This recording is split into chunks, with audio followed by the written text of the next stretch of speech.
Hey guys, Kyle, the Death Knight of Anime here, bringing you my review of what I consider to be One Piece episode 908. So, to start, obviously this is the first episode we had in a while after that hiatus was announced last week, and I don't know what it is, but barring the usual pacing issues here and there, I really enjoyed this week's episode, and probably because it's a case where the build up the built up anticipation of from just this week off of not having One Piece, it allowed me to enjoy it more on top of the crazy stuff that got revealed in this episode. Um, and to that end, this episode had a lot of build up and character introductions.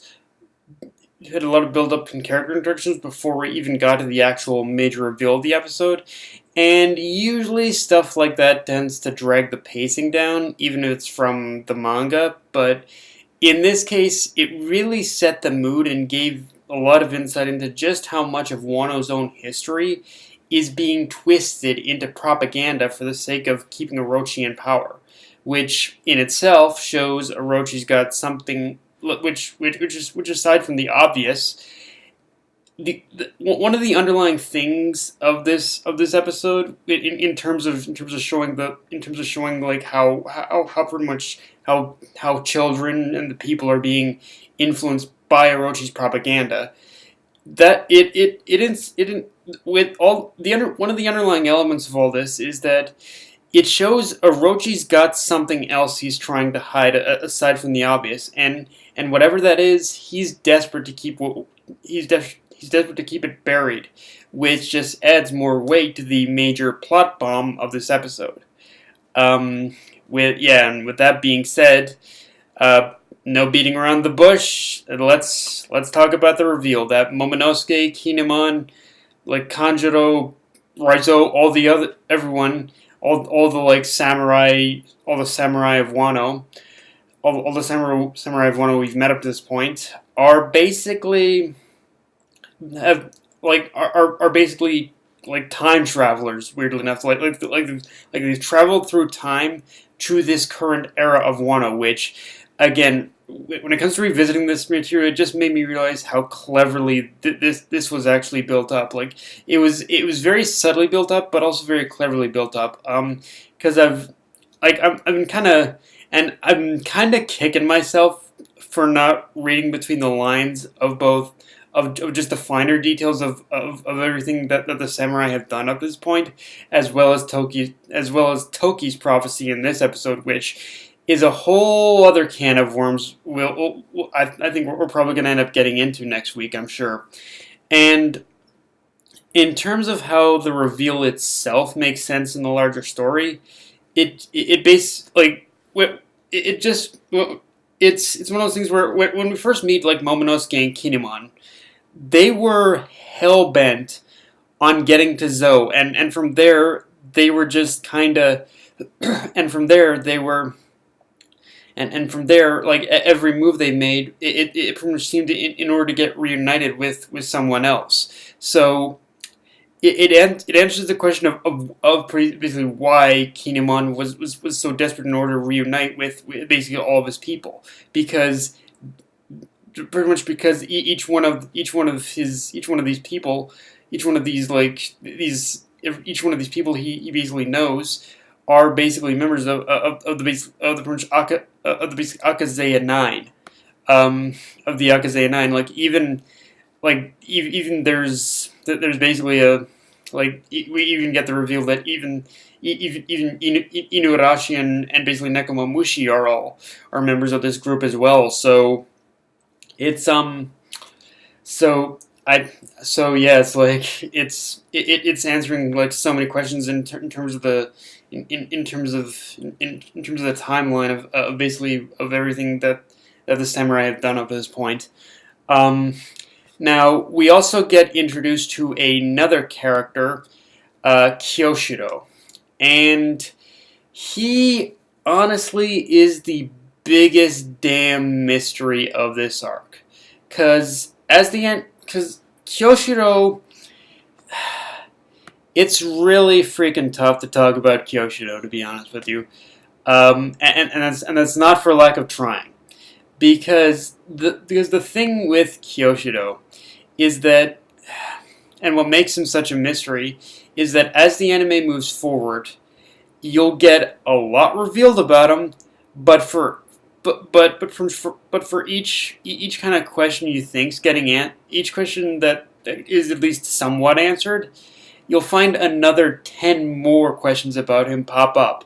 And even in the manga, we still don't know who this guy really is or where his allegiances lie. But like I'm not even joking with you. Like when it comes to him, it's when it comes to Kyoshido, it's like who is this guy working for or whatnot. Um, but but for and but I will say this: if the stars align properly on my own theory, then hopefully things with his character are going to start to come together. I'm hoping that even more, considering where the manga currently is.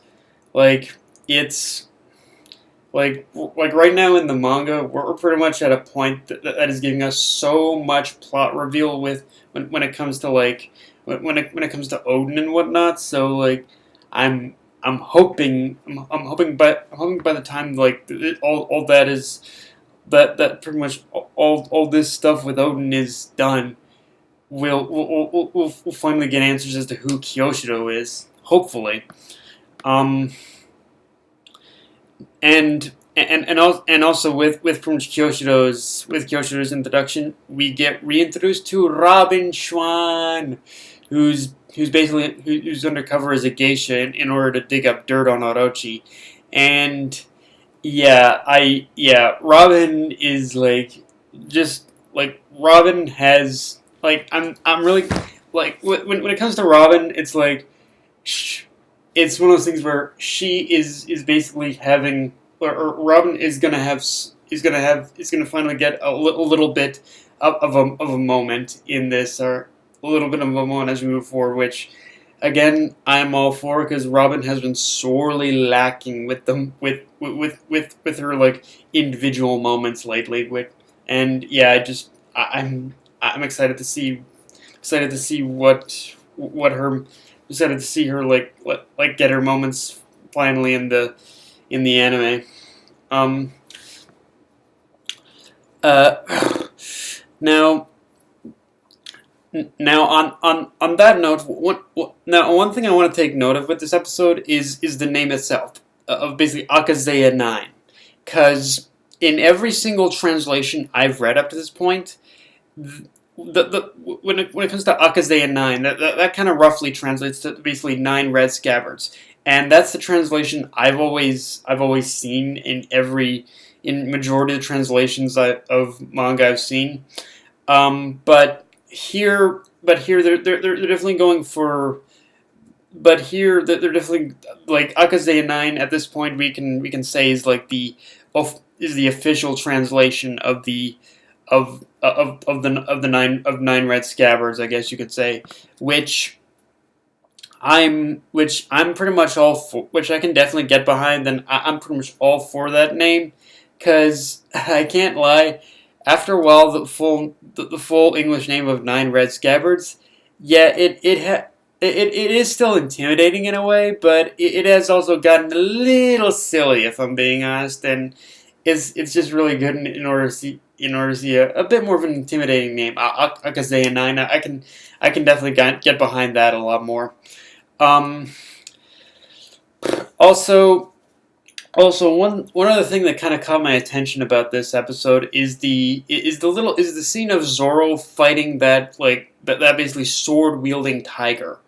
And someone correct me if I'm wrong, but was that scene in the manga or not? Because if not, then that was probably of the better of one of the better from additions to the anime.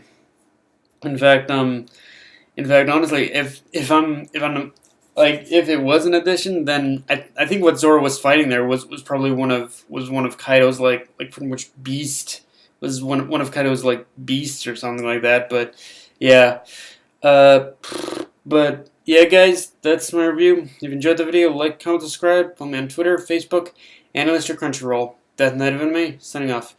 Later, guys.